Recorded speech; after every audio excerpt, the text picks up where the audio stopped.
पंचमुखी हनुमान का एक भाव, जैसे बहुत ज़्यादा तकलीफ अगर व्यक्ति को हो गई है, बहुत कष्टमय जीवन चल रहा है, हार गए हर जगह से और तकलीफमय जीवन चल रहा है, तो पंचमुखी हनुमान का एक शिव महापुराण का और स्कंद पुराण का एक बड़ा सुंदर मंत्र है। उस मंत्र को आप सब एक बार हमारे साथ में बोलें। ओम नमो हनुमते रुद्र अवताराय सर्व शत्रु संहारणाय सर्व रोग हराय सर्व वशीकरणाय रामदूताय स्वाहा। बस इस मंत्र को हाथ में काली तिल लेकर, एक जौ लेकर और गूगल लेकर, थोड़ा सा उसमें गाय का घी डालकर, कंडे को या अग्नि को जलाकर इस मंत्र का 11 बार 21 बार जाप कर कर अपनी कामना कर कर छोड़ दीजिए। कैसा भी रोग हो, बीमारी हो, कष्ट हो, दुख हो, तकलीफ हो, 21 दिन के अंदर वो आनंद आना प्रारंभ कर देता है। इस मंत्र स्कंद पुराण का, शिव महापुराण का ये मंत्र मूल पंचमुखी हनुमान सुख दे। और एक और चीज याद रखिए, हमारा यदि कोई काम के लिए जा रहे हो, कोई व्यापार के लिए जा रहे हो या नौकरी करने के लिए जा रहे हो और लगी नहीं रही, बहुत तकलीफ पा रहे हो, सर्विस ही नहीं लग रही, बहुत कष्टमय हो गया, तो निवेदन करूंगा 5 पीपल के पत्ते पर बेसन के 5 लड्डू घर में बने हुए, गाय के घी के 5 लड्डू रख लो, उस लड्डू के बीचों बीच एक आटे का दिया और उसमें तिल्ली का तेल डालकर इसी मंत्र का प्रयोग कर कर पंचमुखी हनुमान का किसी भी हनुमान के मंदिर में जाकर, दक्षिण मुखी हनुमान के मंदिर में जाकर उसको रख कर आ जाइए। इसके बाद आप उस काम के लिए जाइए, आपका काम सफल हो जाएगा। आपको किसी को नहीं कहना पड़ेगा कि हाथ जोड़ना नहीं पड़ेगा, किसी के पाँव नहीं पड़ना पड़ेंगे, तुरंत काम हो जाएगा। बस इस मंत्र का स्मरण कर कर पंचमुखी हनुमान का भूतेश्वर जो मंत्र है, 7 दुर्गा, और उस 7 दुर्गा को जो ये समझ लेना जरा, जिसका आधा से दुखता हो, पूरा से दुखता हो, नेत्र में खुशियाँ दुखती हों, सुबह से लेकर रात तक रात उत्पन्न होती हो और बहुत ज़्यादा तकलीफ में चक्कर देखिए, यक्षेश्वर महादेव की आराधना का स्मरण। ये शिवलिंग है, जलाधारी है, वहाँ से पानी बहता है। 7 दुर्गा 7 स्थानों पर जलाधारी पर 7 स्थान पर जल चढ़ाना प्रारंभ करो। जो एक लोटा जल आप लेकर गए हो, 7 स्थान पर चढ़ाइए। बचा हुआ जल यक्षेश्वर महादेव का नाम लेकर एक एक दुर्गा को यक्षेश्वर दुर्गा करा जाओ। 7 दिन तक एक एक दुर्गा को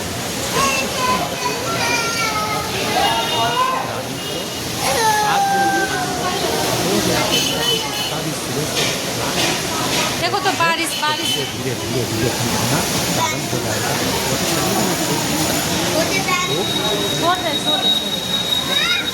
राम जी महाराज जब गए, हनुमान चरित्र कथा, राम जी महाराज जब जाने लगे तो उन्होंने हनुमान जी से कहा कि तुम क्या चाहते हो। हनुमान जी बोले मेरे को जाना है, तो जहाँ राम वहाँ हनुमान जी जब जाने लगे, कहने लगे कि मेरे को जाना है, तो राम जी महाराज बोले नहीं, ज़्यादा प्रिय क्या है, तो कहना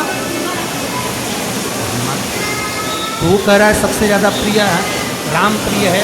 तो एक बार जिस समय देवऋषि नारद का अपमान हुआ, विश्वामित्र बाबा का अपमान हुआ, उस समय पर एक राजा ने जो अपमान करा, तो तूने उसको राम नाम लिखकर एक जगह पर बिठा दिया और कहा कि तू राम नाम जपते रहे। उसने राम नाम जपा, तब हनुमान याद कर मेरे सम्मुख में तू खड़ा था और युद्ध होने वाला था, तो तूने क्या कहा था, प्रभु आप इसको मार नहीं सकते क्योंकि ये आपका नाम ले रहा हूं।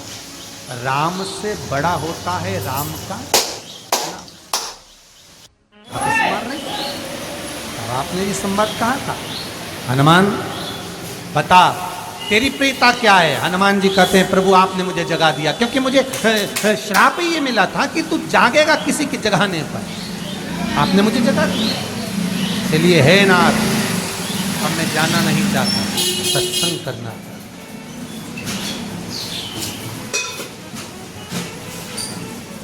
श्री राम जी का चरित्र, अब मैं सत्संग करूंगा, भजन करूंगा, नाम जाप करूंगा।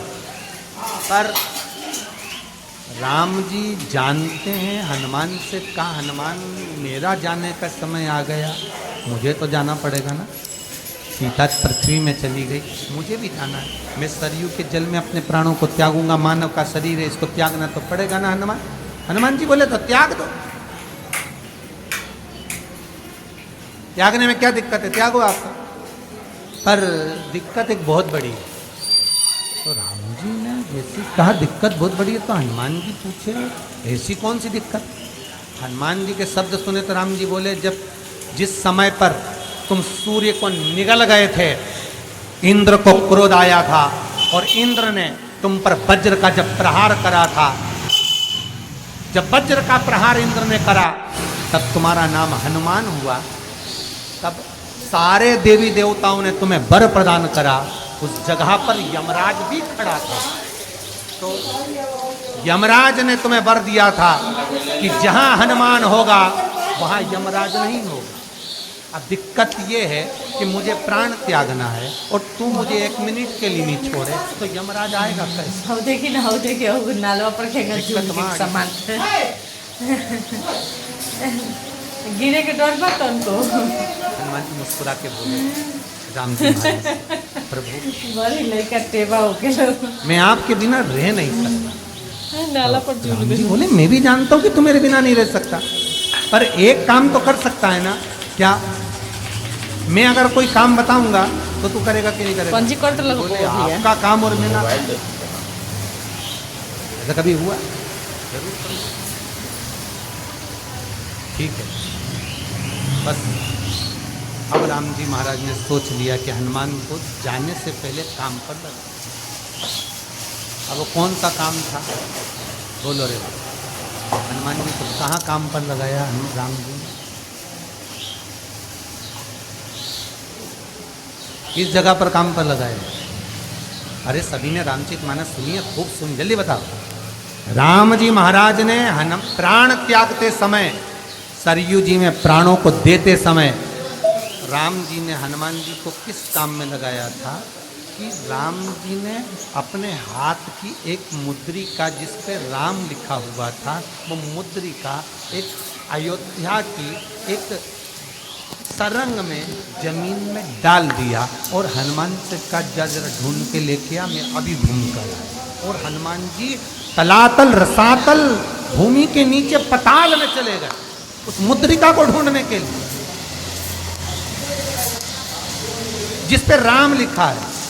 और हनुमान जी पूछते भी जा रहे राम कहाँ है? राम की मुद्रिका पड़ी थी, राम की अंगूठी है। अब राम का ही सत्संग करते करते जा रहे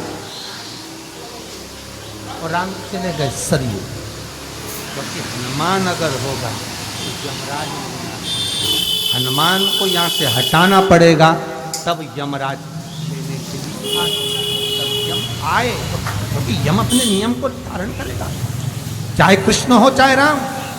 के लिए आतुर हुए शंकर भगवान के सिर से एक पसीने की बूंद पृथ्वी पर गिर गई। गिरते से एक धधकता हुआ अंगारा, लाल धधकता हुआ अंगारा ग्रह एक पुत्र के रूप में जन्म ले लिया। पृथ्वी से हुआ इसलिए मंगल कहला धधकता हुआ।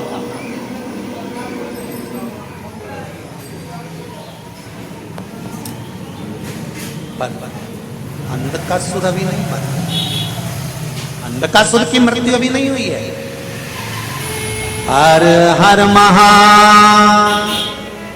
अंधकासुर की मृत्यु अभी नहीं हुई। धधकता हुए अंगारे के रूप में मंगल ग्रह प्रकट हो गए।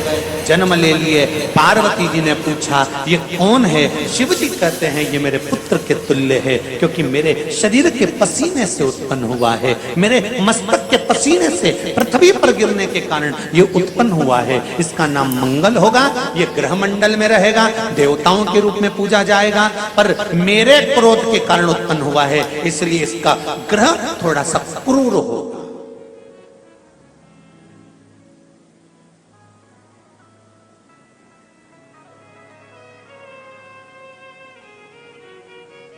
एक बात बहुत ध्यान से सुनिएगा, विवाह, शादी, संतान प्राप्ति, विवाह के बाद में विवाद या किसी नए कार्य के लिए आगे बढ़ रहे हैं और उसमें अड़चन आ रही है, तो एक बार किसी ज्योतिष आचार्य के पास जाकर पूछना, वो बता देगा या तो मंगल या शनि कुछ ना कुछ, कोई ना कोई क्रूर ग्रह तकलीफ दे रहा होगा। ज्योतिष आचार्य के पास जाएंगे, वो कहेगा।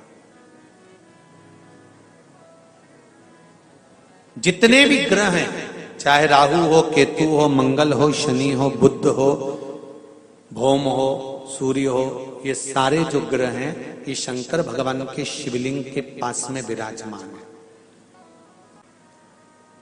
कभी मौका मिल जाए, विवाह शादी में देरी हो रही हो, या कोई नया कार्य चालू कर रहे हो उसमें देरी हो रही हो, या कोई सर्विस के लिए, नौकरी के लिए जा रहे हो और वो कार्य नहीं हो रहा हो, तो एक धतूरा, केवल एक धतूरा, उस धतूरे को फोड़कर उसके अंदर का फल निकालकर उस फल को शिवलिंग पर चढ़ाकर एक लोटा जल शंकर भगवान को समर्पित कर आइए। दिन होना चाहिए मंगलवार। कौन सा दिन होना चाहिए? जम के बोलो जरा, मंगलवार का समर्पित करो। उसके बाद में आप विवाह के लिए अगर समर्पित करें हैं तो विवाह में देरी नहीं होगी। व्यवसाय और व्यापार के लिए या नौकरी के लिए समर्पित करें हैं तो उसमें देरी नहीं होगी। एक पत्र में आया, अष्टमी नौमी अमावस्या की भी और अष्टमी नौमी पूर्णिमा की, ये वो तिथियां हैं जिन तिथियों में मां नील सरस्वती का स्तोत्र का पाठ कर कर एक शंख पुष्पी पुष्प, एक अपारिजात का पुष्प जलाधारी पर रखकर 7 बार अगर जल का पात्र से जल चढ़ाया जाए और उसी जल को कटोरी में झेल लिया जाए, उस जल को 3 दिन तक लगातार यदि सुबह दोपहर शाम रोज उस बच्चे को देना चालू करिए, उसके हाथ पैर भी काम करना प्रारंभ करेंगे, उसकी बुद्धि भी काम करना प्रारंभ करेगी। जो वो पलंग पर पड़े पड़े राल टपकाता रहता है, उसको लोग कहते हैं कि 18 साल का हो गया और दिमाग केवल 10 साल का है, 5 साल का है, उसमें धीरे धीरे बुद्धि प्रबल होना प्रारंभ हो जाएगी और वो भी एक दिन कार्य करना प्रारंभ करेगा।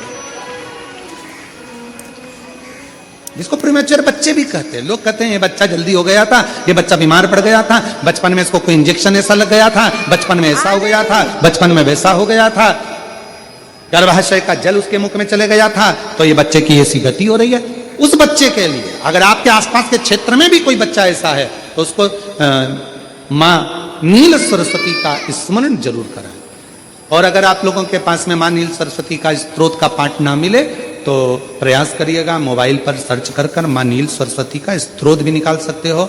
बाजार में से गीता प्रेस गोरखपुर की किताब में भी ला सकते हो, पढ़ भी सकते हो, घर में उसका स्तोत्र का पाठ भी कर सकते हो। मां नील सरस्वती स्तोत्र का स्मरण और बड़े भाव के साथ करें स्मरण। और कोई माताएं कह देती हैं, कोई बच्चा कह देता है मम्मी मुझे याद नहीं होता, याद करता हूं परीक्षा हॉल में जाकर भूल जाता हूं, मैं कुछ पढ़ता हूं बाद में जाके भूल जाता हूं, स्मरण में नहीं रहता। तो उनसे भी निवेदन है, आप मां नील पाठ नहीं पढ़ सकते, स्तोत्र नहीं कर सकते, संस्कृत में नहीं पढ़ सकते, तो मां नील सरस्वती के नाम से अष्टमी नवमी और चतुर्दशी के दिन एक शंख पुष्पी पुष्प को, नीला कलर का जो फूल होता है बेल में लगा होता है, जो शिव जी को अति प्रिय होता है, उस पुष्प को आप जलाधारी पर रख दीजिए। जलाधारी जानते हो ना सब लोग? शिवलिंग पर नहीं, जलाधारी पर रख दीजिए और जल चढ़ाना 7 बार प्रारंभ करिए। बाबा देव अधिदेव महादेव आपको याददाश्तता में प्रवर करेगा। परीक्षा हॉल में जितना तुम याद कर कर गए हो, अच्छी मेहनत कर कर गए हो, तो भूलोगे नहीं। तुम्हारी बुद्धि तीव्र होती चली, प्रबल होती।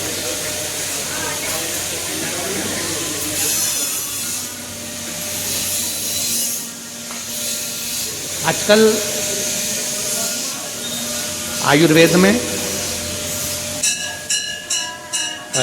आप लोग अगर आयुर्वेदिक दवाइयाँ लेते होंगे, आयुर्वेद वालों के पास यदि जाते होंगे, तो वो भी अगर बच्चा पढ़ने में कमज़ोर है, बुद्धि से कमज़ोर है, तो उसको शंख पुष्पी की चाय पीने का भी कहते हैं। बाजार में आती होगी भैया कह रहे हैं कि बाजार में वो चाय भी मिलती है, नीली चाय। महाराज याददाश्त के उसको प्रबल करने के लिए शिव कथा कर रही। कौन सी सरस्वती? जम के बोलो, जम के जरा, पूरा तो नाम बोलो। माँ नील सरस्वती। तुमने डायरेक्ट कह दिया नील सरस्वती। माँ कौन लगाएगा? माँ है ना अपनी, तो उसका संबोधन पूरा होना चाहिए। कौन सी सरस्वती? माँ नील सरस्वती का स्मरण सुख आनंद। अगर कोई बच्चा एक शंख पुष्पी पुष्प को समर्पित कर कर जलाधारी पर, और 1 लोटा जल यदि वो समर्पित करता है और जल का आचमन कोई बच्चा नित्य प्रति करता है, तो वो बच्चा धीरे धीरे विद्वत्ता धारण करता ही जाता है। जो याद करता है वो भूलता नहीं। ये माँ नील सरस्वती की का 2 सरस्वती का दर्शन आपको और हमको होता है। 2 सरस्वती का स्मरण आप और हम करते हैं। एक सरस्वती जो स्वयं श्वेत वस्त्र धारण करी है, हंस पर बैठी हैं और बड़े आनंद के साथ में माँ सरस्वती का सुंदर स्वरूप है। पर एक सरस्वती ऐसी हैं जो नीला उनका स्वरूप है और नील सरस्वती के रूप में उनकी पूजा। चतुर्दशी अमावस्या की भी और चतुर्दशी पूर्णिमा का कोई लाभ नहीं मिल पाता, और वो बच्चा पलंग पर पड़ा रहता है, राल टपकती रहती है, बुद्धि काम नहीं करती। छोटे छोटे भले वो 20 साल का हो गया, पर 8-10 साल के बच्चों जैसी उसमें विवेकता होती है, बुद्धि होती है। मेरा निवेदन है उन माताओं से, थोड़ी मेहनत आपको करना पड़ेगी उस बच्चे के। निवेदन आप सबसे करेंगे। दुख है ना थोड़ा सा अगर आपके जीवन में, शिव जी को आप जल चढ़ाना चालू कर दीजिए।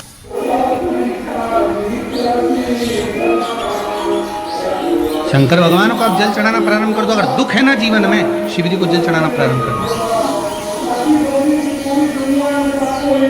और एक निवेदन और करेंगे, अगर दुख समाप्त ही नहीं होगा, कोई बीमारी एक पूरी होती है, दूसरी लग जाती है, दूसरी बीमारी पूरी होती है, तीसरी लग जाती है, तीसरी बीमारी पूरी होती है, चौथी लग जाती है। कुछ प्रॉब्लम चली रही है, तो एक जल के पात्र में जल लीजिए, कलश लोटा पानी का भर लीजिए, और उस पात्र में चावल के 2 दाने डाल लीजिए, अक्षत के 2 दाने डालिए। घर में से लेकर जाओ, थोड़ा सा जल बेलपत्री के वृक्ष के नीचे डाल दीजिए, थोड़ा सा जल पीपल के वृक्ष के नीचे डाल दीजिए, और थोड़ा सा जल या तो आंवले का पेड़ मिल जाए या शमी का वृक्ष मिल जाए, शमी का वृक्ष मिले या आंवले का वृक्ष मिले, उसके नीचे डाल। पुराण में सुना है शंकर भगवान पर 108 कुछ भी शिव को चढ़ाना चाहिए श्रावण के महीने में। हमने पहले भी कहा था, पिछले लॉकडाउन की कथा निकालिए और सावन के महीने की कथा निकाल कर सुनना। उसमें कहा था आपके पास कुछ भी नहीं है तो 108 चावल के दाने चढ़ाइए, 108 मूंग के दाने चढ़ाइए, 108 आप चाहे तो सरसों के फूल चढ़ाइए, 108 चाहे तो सफेद पुष्प चढ़ाइए, 108 चाहे तो गुलाब की पत्तियां चढ़ाइए। पर सावन के महीने में एक नियम बनाना कि मैं 108 ये वस्तु शिव को समर्पित कर दूं। उसका कारण क्या है? तो स्कंद पुराण में लिखा है शंकर भगवान को सावन के महीने में जब हम 108 कोई वस्तु समर्पित करते हैं तो शंकर उसको लाख और करोड़ों गुना कर कर हमको पूरे वर्ष में प्रदान। शिव कथा कह रहे हैं, सावन का व्रत करो तो पशुपति व्रत मत करना, और पशुपति व्रत करो तो सावन का सोमवार का व्रत करना। दो जल के पात्र सावन के महीने में, भले एक बड़ा पात्र हो एक छोटा सा पात्र हो, पात्र भी नहीं हो तो उसके ऊपर भले कटोरी रख लेना, पर दो पात्र से जल शिव जी को एक साथ समर्पित करना। शंकर भगवान कहते हैं श्रावण के महीने में भार बढ़ जाता है, इसलिए पार्वती और गंगा ये दोनों संभालती हैं, इसलिए श्रावण के महीने में जल वृष्टि भी अपार होती है। बाकी के आषाढ़ में हुई, कुंवार में हुई, भादों में हुई कि नहीं हुई, पर श्रावण की जल वृष्टि की महत्वता है। गंगा और पार्वती दोनों प्रबल हैं, गंगा और पार्वती दोनों प्रबल हैं। अब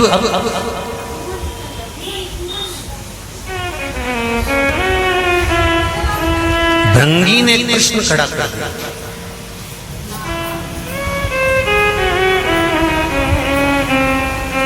लिंग महापुराण,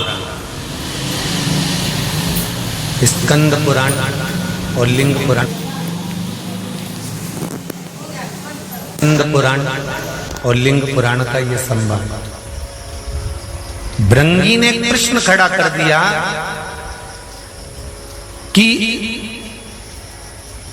अगर गंगा और पार्वती दोनों ही आपके नजदीक रहती हैं तो क्या गंगा आपके मस्तक पर नहीं रहेगी? शंकर भगवान कहते हैं सुनो भृंगी, श्रावण के महीने में साधारण से साधारण व्यक्ति भी जब दो पात्र लेकर शंकर को जल चढ़ाने के लिए आएगा तो एक पात्र का जल अपने आप गंगा जल बन जाएगा, अपने आप उसको गंगा जल ले जाने की भी जरूरत नहीं पड़ेगी। दो पात्र का जल जब जाता है तो वो गंगा जल का ही स्वरूप हो जाता है।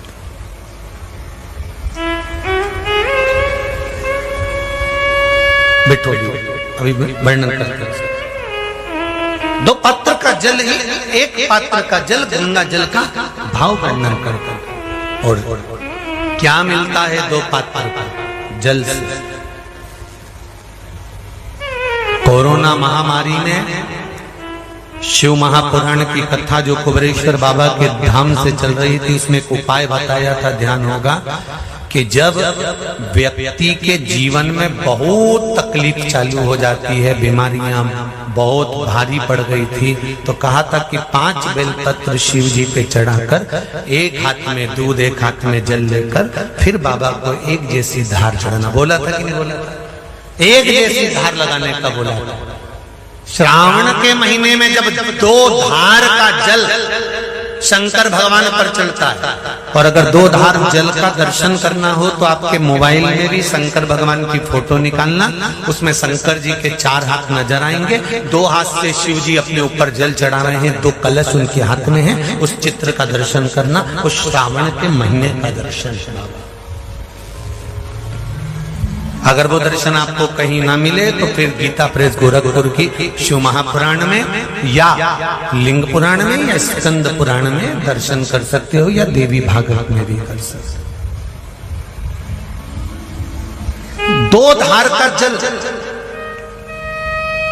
यदि हमारे व्यापार में तकलीफ आ रही है, कहीं उन्नति की सीढ़ी पर चढ़ने में तकलीफ आ रही है, या कहीं हम हमारे कार्य के प्रति काम अटक रहा है, यदि काम अटक रहा है, हमें और सरल भाषा में समझ लो, और सरल में समझो। जब मालूम पड़े कि कहीं कचरा अड़ गया, ठीक है, तो चतुर लोग क्या करते हैं, जो चतुर माताएं होती हैं, बुजुर्ग होते हैं, वो क्या करते हैं, जम के 1 बाल्टी पानी डाल दे। बोले कि नहीं बोले? अरे बोलो जम के दे। एक बाल्टी जरा जम के पानी डाल, और जो जम के पानी डालेगा ना तो कचरा निकल गया। उसी तरह जीवन में अगर दुख चल रहा है, तकलीफें चल रही है, कष्ट चल रहा है, बीमारी चल रही है, परेशानियां चल रही हैं, रास्ता नहीं मिल रहा, तो पूरा सावन का महीना 2 कलश लेकर 1 बाल्टी पानी अर्थात 2 कलश से जब जल चढ़ाएंगे तो जिंदगी का कचरा भी अपने आप हट जाएगा और जीवन सार्थक। ये कावड़ की महत्वता, दुनिया के लोग क्यों कावड़ लेकर जाते हैं? कावड़ ले जाने का मतलब आज भी लोगों के फोन से, कोई छावर से, कोई आष्टा से, कोई सुजालपुर से, कोई कहीं से, कि हम गुरुजी हम महिलाएं कावड़ लेके आ जाएं। हमने कहा इतनी दूर से, कहाँ दूर से कावड़ लेकर आ रही हो? यहीं की यहीं भर लीजिए, यहीं की यहीं चला दीजिए। कहाँ दूर से? नहीं, हम तो ढोल भी लाएंगे, नहीं हम तो डीजा भी लाएंगे, ना हम भिंड भी लाएंगे। तो मना नहीं, पर चित्त वृत्ति में क्यों कावड़ चढ़ाई जाती है? क्यों कावड़ का जल चढ़ाया जाता है? क्यों कावड़ को लाकर शंकर भगवान को समर्पित करी जाती है? उसका कारण क्या है? कि हमारी जिंदगी में अगर कोई कचरा आ गया है तो बाबा उसको निकाल दे, उसको समाप्त कर। हम डंडा उठा के चले या कावड़ बांध कर चले तो वो 2 पात्र का जल भी हमारे लिए कावड़ का ही काम करेगा। कावड़ का